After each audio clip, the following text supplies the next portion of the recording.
হচ্ছে take ownership বলতে এখানে যেটা বোঝানো হচ্ছে যে আপনি যখন কাস্টমারের সার্ভিসটা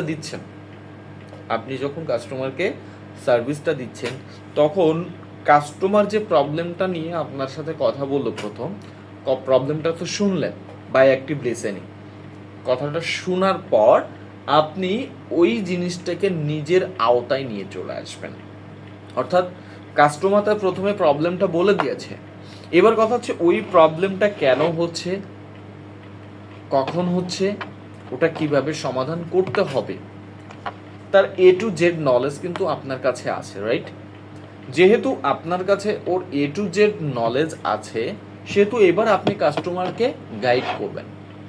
স্যার কখন হচ্ছে সমস্যাটি যখন হচ্ছে তখন আপনার ফোনে আপনার কাছে কি কি সমস্যা দেখাচ্ছে, মানে ইরর দেখাচ্ছে, তাই না? এবার দেখানোর পরে আপনি অ্যাকচুয়াল সমস্যাটা খুঁজে পাবেন তো। খুঁজে পাওয়ার পর আপনি কি করবেন, এটা সমাধানের ওয়েটা তাকে বলে দিবেন যে স্যার এই কাজটা বা এই সমস্যাটা সমাধানের জন্য আপনাকে এই পথটা অবলম্বন করতে হবে।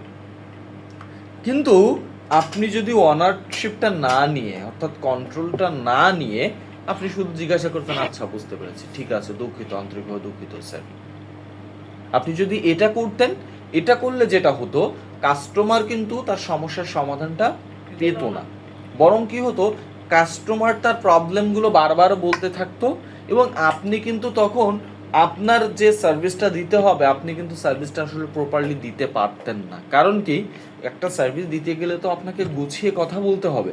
আপনি কি তখন গুছিয়ে কথা বলতে পারতেন? আপনি কিন্তু তখন গুছিয়ে কথা বলতে পারতেন না। সো এখানে কিন্তু আপনার সার্ভিসটা দিতে গেলে প্রবলেম হতো। সো অনারশিপ নেওয়াটা কিন্তু এই জন্য খুবই গুরুত্বপূর্ণ। আপনি যদি অনারশিপ না নিতে পারেন, তাহলে কিন্তু আপনি ওই জায়গায় কাস্টমারের অ্যাকচুয়াল প্রবলেমটা আইডেন্টিফাই করে সার্ভিসটা দিতে পারবেন না। ক্লিয়ার?